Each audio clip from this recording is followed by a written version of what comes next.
My name is Sloan Wilson. I am 32.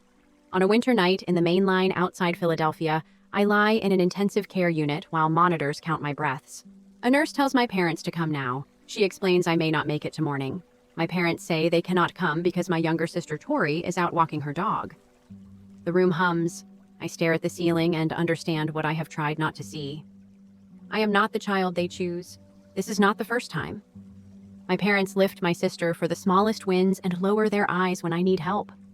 When I am a child with an autoimmune disorder, they sigh about copays and schedules. When I am a teenager with pneumonia, they send money and stay home. When I warn them about my severe allergy to animal dander, they tell me to take another pill. When this crisis hits, they do worse. They choose a leash over a hand on my bed. But they do not know what I am building. I am a healthcare compliance attorney. Evidence is my native language. I save call logs and times. I keep nurse notes and discharge summaries. I document consent and access. I know how to secure a record, how to serve a notice, how to pace a case so that the truth arrives where everyone can see it. I am quiet now, but nothing I do is accidental. When they realize the spin will not work, when they realize the room will fall silent, this is not revenge. This is respect. This is justice. This is the boundary I should have set years ago, drawn with calm lines and verifiable facts. If you want to hear how a letter on an empty hospital bed turned a private wound into public truth, subscribe before you hear the ending that made a crowd stop breathing for a beat. I grow up in a quiet stretch of the main line outside Philadelphia. Tree-lined streets, white fences, Saturday soccer, Sunday bake sales. My parents are Harold and Diana. They love a polished image. They love a full calendar. I am the steady child who needs little. 6 years after me comes my sister Tori. From the start, she is the bright one in their eyes. I learn how to step back so the light can land on her. The pattern begins early, and it is specific. In the spring of 2000, I am 7, and I win the elementary school science fair. I rush home with my blue ribbon and a cardboard volcano that still smells like vinegar. My parents clap once and then run outside with the camcorder because Tori is pedaling without training wheels. I tell myself a bike is a bigger deal than baking soda foam.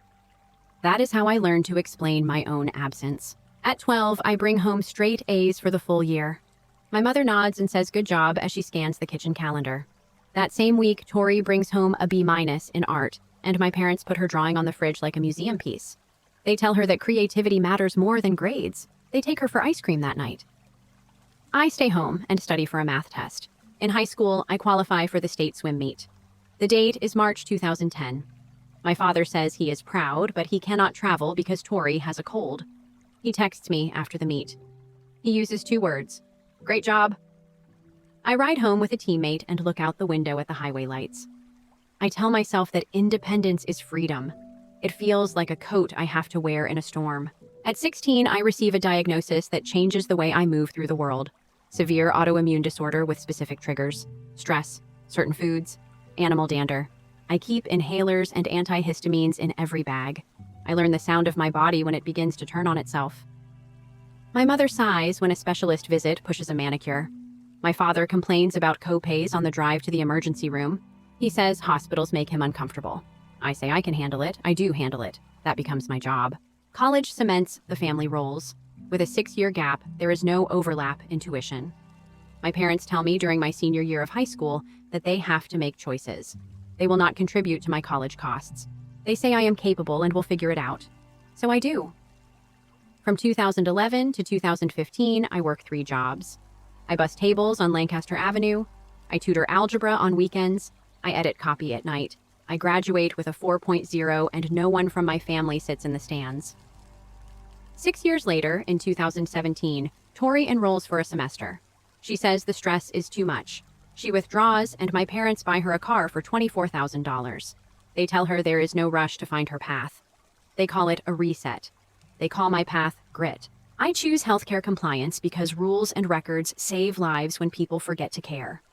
I start as a compliance analyst at a hospital system. I attend law school in the evenings and on weekends. I pass the bar and move into counsel work. Brent Cole mentors me. He says my notes read like a camera. He says my calm helps teams tell the truth. The work fits my brain and gives me language for boundaries. Evidence, consent, chain of custody, least necessary access. I still try to be the good daughter. I drive my parents to appointments. I call contractors for a roof repair and negotiate a fair price.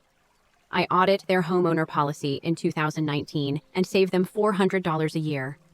In 2020, I help them lower a credit card rate. In 2021, I helped Tori review a small brand contract and catch a clause that would have taken her content rights. I bring gifts to every birthday.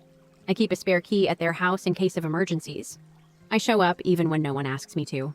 Then Tori decides she needs a dog. Not just any dog. A purebred Samoyed that costs more than $3,000. She names him Ghost. My parents cover the cost without a pause. They convert the home office into a dog room with new flooring, custom shelves, and a small unit for climate control. The work costs around $15,000. They post the room on social media. They tag family first. I remind them that my allergy to animal dander is severe and documented. I say I cannot spend long in a house with a dog. My mother tells me to take another pill. My father says it will be fine for a night. Tori laughs and says I need to relax. The reliable one keeps showing up.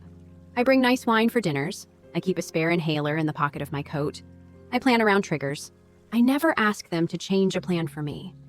I make myself small so the evening can stay smooth. I tell myself that staying close to them is worth the cost. The truth is that near them I breathe less, both literally and in the ways that do not show up on a monitor. Time passes, and I keep notes in my head. Who gets the cheers? Who gets the bill? Who gets the ride? I do not explode. I do not push back hard. I keep the peace because it seems like the only way to keep a family. I also build a career that teaches me how to keep records and how to act when records are the only way to be heard. My voice is even, and my memory is long. That balance is not an accident, but they do not know what I am building. They do not know that every document has a timestamp and that every choice has a paper shadow. That is when everything changes. The night that begins as a warm family dinner turns into a slow-motion medical emergency. What happens next starts with a barking dog in a kitchen and ends with a nurse writing a note that no parent would ever want to read. The dinner that changes everything looks perfect at first. It is a cold Saturday on the main line. I drive 30 miles to my parents' home with a bottle of red in a paper bag. The porch light is on. The lasagna smells like every holiday we ever had. My mother opens the door with a wide smile. For one beat, I let myself hope this night will be easy. Then I hear the bark. A sharp sound from the living room. My chest tightens the way it always does before a reaction. I ask if the dog is here. My mother says, of course. This is his home. Tori is staying for the weekend. I nod and step inside because I have already come this far. I hang my coat and slip to the hall bathroom. I use my inhaler. I swallow an antihistamine. A faint line of hives begins to rise on my neck. I tell myself I can manage a few hours. Tori is curled on the couch with Ghost. The dog is a bright cloud against her black sweater. She waves her phone and says, "Look how fluffy he is." She says he is family. The word lands heavy. We sit to eat. My father asks about the sauce while my breathing gets shallow. The table talk turns to chew toys and organic kibble. I try to share a win at work and a night class I teach for junior staff. My father nods and returns to Ghost. My eyes water. By dessert, my skin burns and my tongue feels thick at the edges. Tori tells me to take another pill and relax. I stand. I thank them for dinner. I walk to my car. The drive home is a blur of cold air and white knuckles. I roll the window down to keep my lungs open. I stop at a pharmacy for more antihistamines. At home, I use the nebulizer and set 2 alarms to check my breathing in the night. I float in and out of sleep and tell myself that the worst will pass in a day or 2. It usually does. On day 3, I wake up and it feels like a truck sits on my chest. My skin is hot with hives. The room tilts. I call my doctor. The nurse listens to the list of symptoms and tells me to go to the emergency room now. She says, this sounds like a biphasic reaction. She says, do not drive yourself. I look at my calendar and see a client presentation on my screen. I have worked on it for weeks. I tell myself I can still go to the office and decide after. This is muscle memory. I have pushed through pain since I was a kid. It feels like duty. It is also dangerous. I drive to work. I barely make it to my desk. Callie Hart sees me and goes pale. She says we are going to the hospital now. I try to say the word presentation. She takes her keys. She says no. Health first. We leave with my bag and my inhaler. I let go. In the car, I count slow breaths and the seconds between them. At the emergency room, the triage nurse looks at me for 2 seconds and calls for a team. I get an epinephrine injection. I get steroids, an oxygen mask. Monitors track a heart that feels too fast and too far away. Doctors ask about triggers. I say dog dander. I say 3 days ago. I say severe autoimmune disorder. Allergies, history of severe reactions. They chart each detail. My world narrows to the beeps. I drift and wake to a soft voice.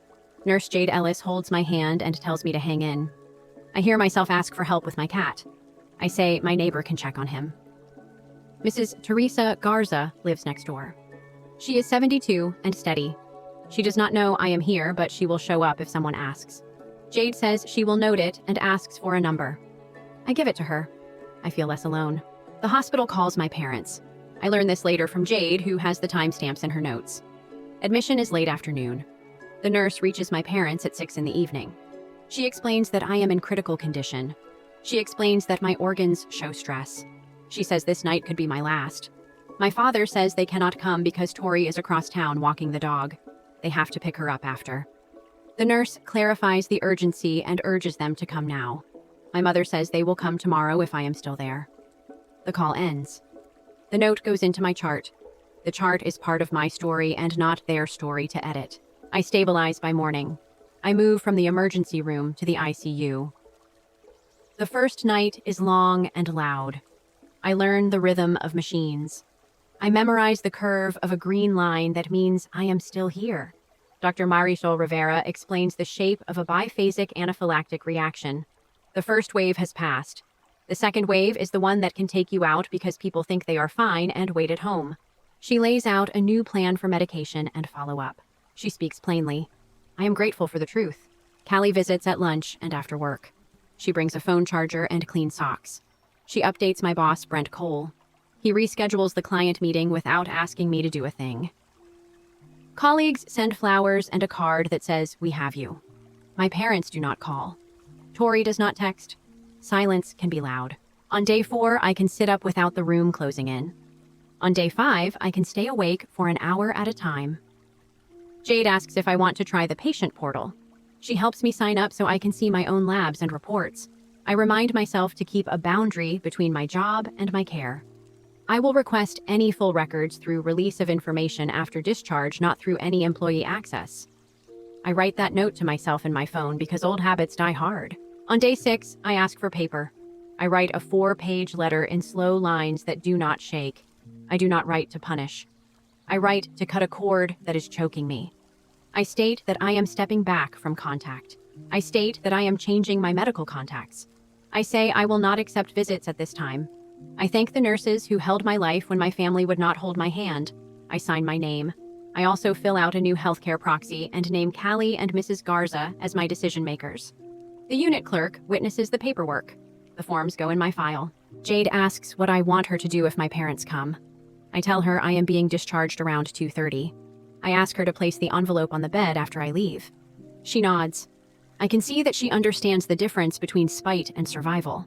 She understands which one this is. Callie picks me up at the main entrance at 2:30. We walk slowly across the street to a coffee shop. I sit by the window with a hot tea I do not really drink and breathe air that does not smell like antiseptic. At 3:15, I watch my parents walk into the hospital. They are 15 minutes early for once in their lives. They go through the doors with purpose. They do not know there is no one left to receive their performance. Jade tells me later how it goes. She directs them to my room. She tells them I have been discharged. She sees them find the letter on the neatly made bed. She sees my mother sit down halfway through reading like the floor tilts. She sees my father grip the paper too hard and then smooth it out. They stay 45 minutes without asking anyone to call me. They leave. The hall is quiet again. That night, my phone buzzes. A voicemail from my mother says I am being irrational. She says they have always done their best. She asks me to call when I am calm. I save the message. I label it with the date and time. I add it to a folder that I will later call the record. I do not listen to it again. I move into Callie's spare room for 2 weeks. It is a pet-free building with clean air and wide windows. I rest and follow the new treatment plan to the letter. I make a list of what needs to change when I go home. Contacts, access, locks, air filters. I keep my circle very small. I answer only the calls I want to answer. No one from my family notices the silence. I also make a quiet promise to myself. I will never again rely on people who leave me alone in a crisis. I will build a life that does not require their approval to function. I write one more note in my phone. Request full medical records through the patient portal and release of information only. Keep work access and personal access separate. I underline the words with my thumb and put the phone down, but they do not know what I am building. That is when everything changes. 3 days after I get home, a credit alert lands in my inbox. It is small text with a big consequence. A new account appears that I never opened. The name on the shipping address is a name I know. What happens next will move this story from pain to proof.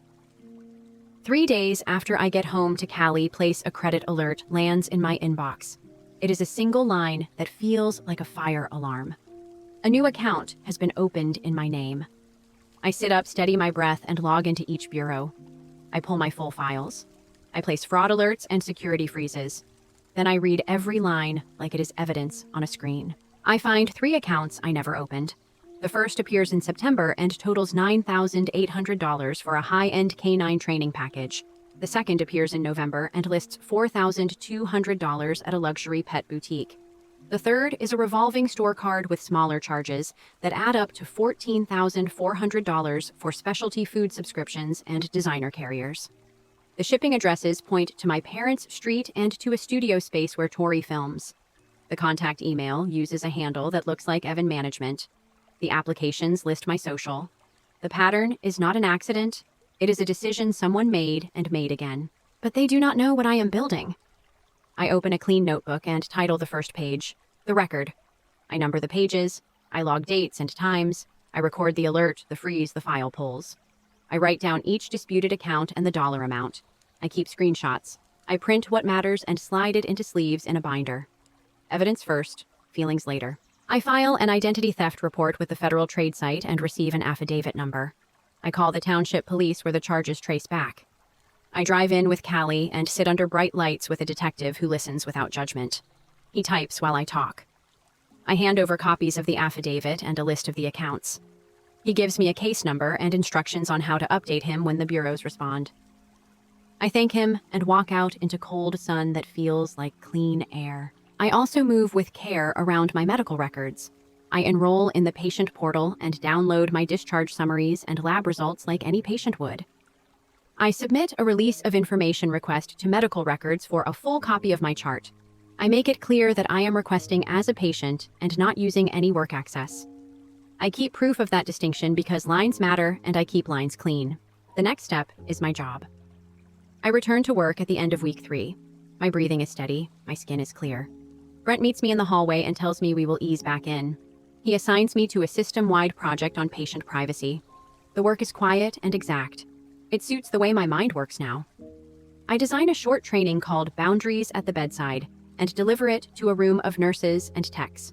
No drama, only practical words that help people protect patients when families are complicated. After the session, a director from the hospital foundation stops me and says the spring gala needs a speaker who can make policy sound like human care. She asks if I will speak for 5 minutes. I say yes. I also run my numbers at home. Before the hospital, I earned $128,000 a year. By March, after the project expands, leadership moves me into an interim counsel role with a salary of $152,000. My bonus target rises to 10%. I lift my 401k contribution to 15%. I refill my emergency fund to $20,000 by the end of summer. I fund my HSA to the annual maximum and set automatic transfers that move money before I can overthink. I keep a simple rule. Health first, then savings, then everything else. Peace grows in the space where panic used to live. Meanwhile, my family keeps performing. My parents post photos from Rotary breakfasts and tag community partners. Diana shares a tour of the dog room they built when Tori moved Ghost in. New flooring, custom shelves, air control. She calls it love. Tori posts a short video on how to use an ESA badge to bring a pet into places that do not allow dogs. She smiles into the camera and calls it a life hack. I save the video to the record because policy is not a costume for a cute day on social media. Policy carries people like me through doors alive. That is when everything changes. Late one afternoon, a bureau flags a fresh attempted charge on the fraudulent card. The freeze blocks it, and the system logs the attempt. The timestamp strengthens my case. I update the detective and attach the alert. He thanks me for the timely note. Paper beats smoke every time. I meet with a consumer rights attorney in Center City. I bring the binder and lay it on the conference table. We talk about the flow of a civil claim. We review the identity theft affidavit, the police report, and the bureau disputes. We draft demand letters to Tori and to Evan. We lay out the dollar total of $28,400, the case numbers, and a deadline. We give them 14 business days to respond with payment or a serious plan. We also prepare a complaint in case they ignore the deadline. The attorney explains next steps in measured terms. Demand, wait, file, serve, mediate if they engage, try if they refuse. I nod. I am here to follow process, not to chase a fight. I add a social front because the harm did not happen in a private room. I compile a packet for the brands that partner with Tori. I do not send it yet. I wait. I make a list of platform policies on misrepresentation and ESA misuse. I collect screenshots. I keep it quiet and professional. The goal is not to scorch. The goal is to place facts in the correct hands when the time is right. My work life climbs as my home life calms. I publish a short article in a compliance newsletter about teachable moments in patient advocacy. It is plain and practical. It travels further than I expect. A colleague forwards me comments from nurses who say the piece changed the way their unit handles family calls. I print those notes and tuck them into the back of the binder. Proof that the worst season of my life can grow something useful for someone else. 3 weeks pass. The demand letters go unanswered. The deadline hits on a Friday at 5. At 5:05, my attorney files the civil complaint. We hire a process server and look at event calendars. Tori announces a meet and greet at a suburban shopping center 2 Saturdays from now. We book the service for that date. A public place provides witnesses and a neutral record. It also prevents a private spin later. Service is not a show. It is a basic step with a clear purpose. Put the papers in the right hands. Start the clock. But they do not know what I am building. I am not building drama. I am building a clean line from harm to repair. I am building a paper path that a judge can follow and that a brand manager can understand. I am building a life that no longer depends on whether Harold and Diana think I am easy or dramatic in a given week. The hospital gala arrives on a mild night in April. The ballroom smells like lilies and lemon oil. I step to the microphone and talk about the dignity of patients who cannot speak for themselves. I do not say my parents' names. I do not say my sister's name. I say that small choices can keep a person breathing or leave them alone in the worst hour of their life. When I finish, the room is quiet and then warm. A nurse squeezes my hand in the hallway and says thank you for telling the truth without heat. I tell her that truth travels faster when it does not have to drag anger along. Back at home, I tighten the last screws on the plan. I confirm with the process server. I print 2 more copies of the complaint. I check the batteries in my small audio recorder because memories get challenged when outcomes get public. I ask Callie to stand in the back of the crowd as a witness. She agrees and reminds me to breathe. I add a clean mask and a travel inhaler to my bag because my body is still a body that can betray me. Preparation is how I stay free. That week, my parents leave 2 messages and a text. The tone starts smooth and ends sharp. They say they miss me. They ask me to stop making a fuss. They say the family is tired of walking on eggshells. I save each message with timestamps and do not reply. I am not on their stage anymore. I am on a different path with better lighting. What happens next shocks everyone. A line of fans waits with posters and phones at a mall stage. Tori smiles as she bends to pet a white dog who does not know he is part of a story. The process server steps forward with an envelope. The moment is brief and quiet. Then the room changes. Then the comments change. Then the future moves in a new direction. 2 Saturdays later, I stand at the edge of a suburban mall atrium with Callie a few rows back and a process server at my side.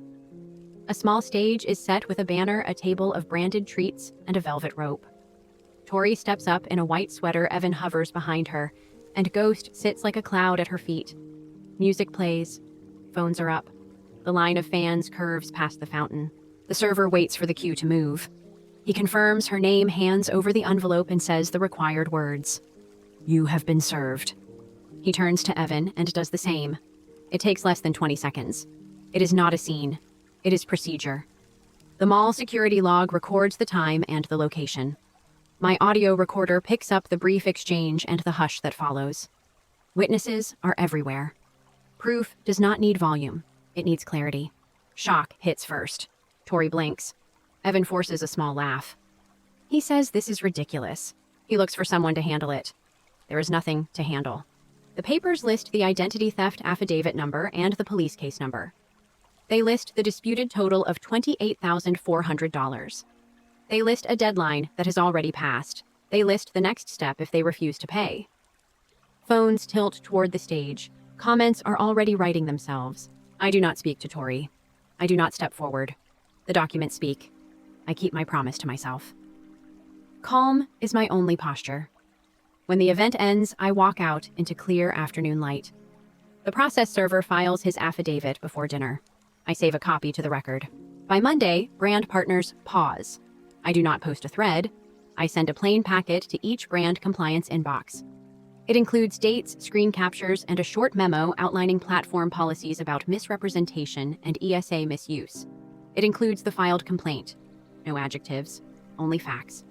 2 brands reply within 48 hours and say they are reviewing. 1 removes a campaign page the same week. Evan calls my attorney and says we could have handled this privately. He says family should not do this. My attorney reads back the timeline. Demand, deadline, silence, file, serve. He invites Evan to mediate. Denial comes next. My mother leaves a voicemail that says I am overreacting. My father writes that I am hurting people who love me. They both frame love as an excuse for harm. I archive everything. Each file has a date and a time. Each note reminds me that the paper is not personal. The paper is protection. The court sets a schedule. Over the next few weeks, we trade early discovery and call a mediator. The venue is a conference room with a long table and a carafe of water. Tori arrives in a blazer and no makeup. Evan talks fast and angry. I sit with my binder and a clean pen. The mediator starts with ground rules. We agree to speak one at a time. I go first. I lay out what I want. Full restitution of $28,400. Payment of my legal fees. A public apology that names the specific harms and the steps they are taking to make repair. Removal of videos that teach ESA misuse. A donation to a patient advocacy fund at the hospital foundation. A 12-month no-contact period. A consent judgment filed but held in escrow that allows wage garnishment or bank levy if they default. An ACH auto draft that pulls payments on the first of each month. A simple rule that if one payment is missed, the full balance becomes due. I finish and slide a typed sheet across the table. Anger shows up on the other side of the table.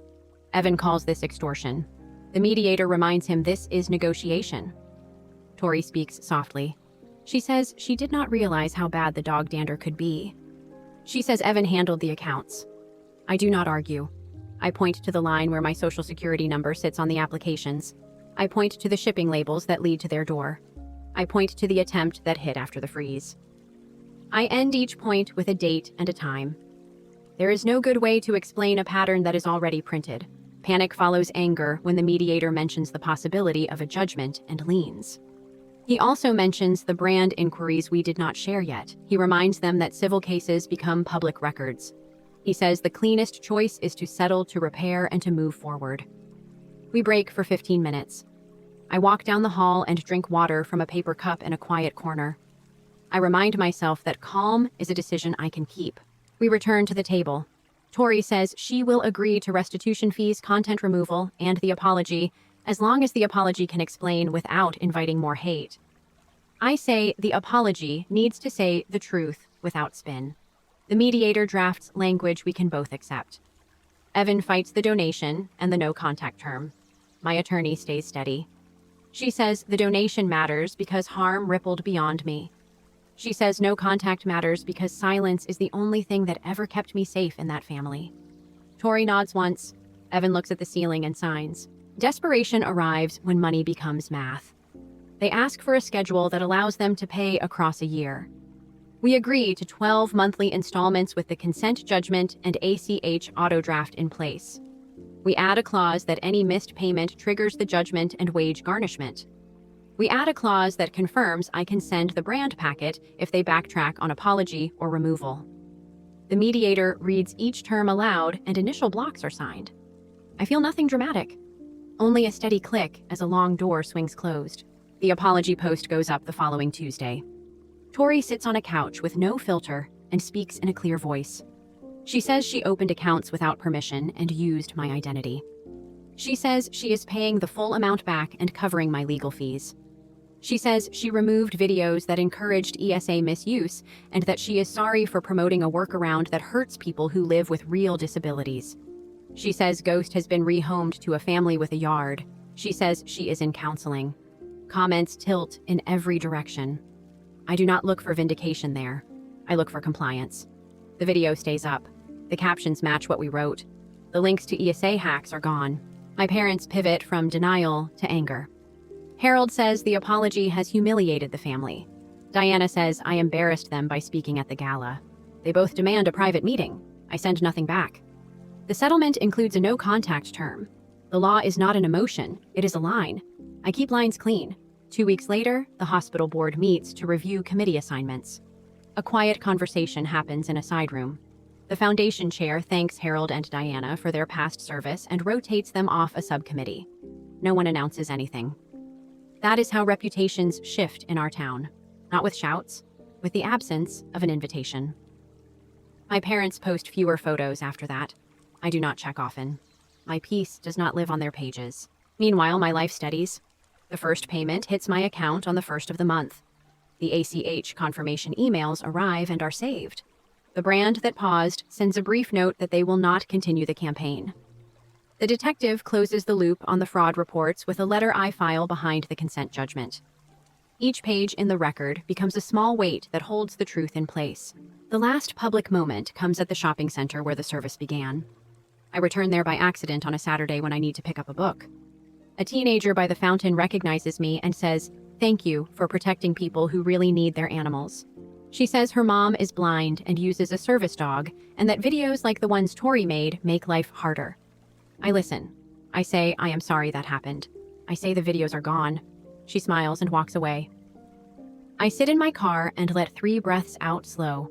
Some repairs do not show on a ledger. They show in a hallway or by a fountain when a stranger says you helped. But they did not know what I was building until it stood in front of them. A clean case, a paper path, a boundary that held. What happens next belongs to a quieter chapter. Payments arrive. Work expands. The noise that used to fill my head fades and something better takes its place. In the next part, I tell you how a life can rebuild without a stage, how peace can feel like a room with windows open, and how family becomes a word you get to define. I move 40 miles west into a quiet town that smells like rain after a summer storm. Same state, new air. I rent a top-floor apartment in a pet-free building with new filtration and wide windows that catch soft light by 7 each morning. The first weekend, Callie helps hang simple curtains and a small corkboard above my desk. I pin 3 things there. My discharge summary, the consent judgment receipt, and a postcard from Mrs. Teresa Garza that says we look after each other. The past sits in a thin stack. The future lives in this room. Work settles into a different rhythm. Leadership makes my interim role permanent in early June Council for Privacy and Compliance across the system. My salary holds at $152,000 with a 10% bonus target if we hit patient experience goals. I track my money with the same calm I use to track my vital signs. 15% to the 401k, HSA to the annual max. The emergency fund back at $20,000 by August. I keep my calendar boring on purpose. Meds on time. Follow-up labs on schedule. Walks after dinner. My body learns to trust me again. The settlement runs like a metronome. On the 1st of each month, the ACH draft lands. I get a confirmation email and file it in the record. If a payment ever misses, the consent judgment gives us the right to convert the balance and garnish wages, but we do not need it. They pay. The apology video stays up. The ESA hack content does not return. The brand that paused never resumes the campaign. The detective sends a closing letter on the fraud report, which I slip behind the apology transcript in the binder. Each page is a story told without my voice raised. Proof is quiet and heavy in a way that cannot be moved by a mood. My parents do not call. The settlement includes a 12-month no-contact term, and I keep it. When I feel a reflex to check their pages, I stop and go outside instead. I watch a neighbor teach her little boy to wobble down the sidewalk on a small bike. I think of the day my parents filmed Tori and missed my science fair ribbon. The memory does not sting like it once did. It just names a time. It is a marker, not a wound. Tori sends payments and says little. Through counsel, she asks once if the apology can be edited to remove the line about ESA misuse. We refuse. It remains as written. Weeks later, a short message arrives through the mediator that says the dog is doing well with the family who adopted him. A yard, 2 kids, long walks. I picture a white cloud in real snow and let out a breath I did not know I was holding. The innocent stays innocent. That matters to me. I keep therapy every other Wednesday. We talk about how families like mine train the reliable child to make room for everyone else. We talk about how quiet can be a weapon and a medicine, depending on who uses it. We map out what respect looks like in practice. Clear asks, clean no. We build scripts for holidays and emergencies. If my parents request contact after the term ends, they will need to write a letter that acknowledges the harm, names what will change, and agrees to continue therapy. They will need to sit with no if no is what I need. Planning it now keeps me from spiraling later. The plan is patient, not punitive. The hospital foundation invites me to an autumn luncheon and surprises me with a small award. Patient advocate. 5 minutes on stage. I say that policy is a human promise, not a set of rules that live in a binder. I thank nurses by name. I thank colleagues who show up when it is inconvenient. I do not mention my family. The applause is kind and brief. That is all it needs to be. I build a life that does not rely on a stage. Saturday mornings, I hike with a small group for people who live with chronic illness. We pick short trails and measure wins in minutes, not miles. Tuesday nights, I join a book club that meets over iced tea and simple snacks. Once a week, I call Mrs. Garza. She asks about my breathing. I ask about her garden. She tells me her tomatoes came in late this year. I tell her my cat still naps on sun patches like a philosopher. We laugh. This is what family sounds like when it is earned. Every so often, the old ache tries to come back wearing new clothes. A colleague mentions a father-daughter dance at a school fundraiser. A neighbor says her mom drove 3 hours to bring soup when she had the flu. For a breath or two, my chest pinches. Then the pinch passes. I remind myself that grief in small doses means the body is working. It recognizes the shape of what was missing and keeps moving anyway. The legal story fades into maintenance. By month 9, 3/4 of the restitution has cleared. The bank ledger looks like a string of steady lights. My attorney closes a file and opens another for routine review. The binder on my shelf remains, but I do not touch it often. It exists, so I do not have to carry the story in my body anymore. When I feel the urge to defend myself to an empty room, I glance at the spine that reads the record and think you already did. One afternoon in late fall, I run into Nurse Jade Ellis in the lobby at work. She asks how I am breathing. I say better. I thank her for the way she spoke to me when my world was a narrow tunnel of noise. She smiles and says, "This is why we chart.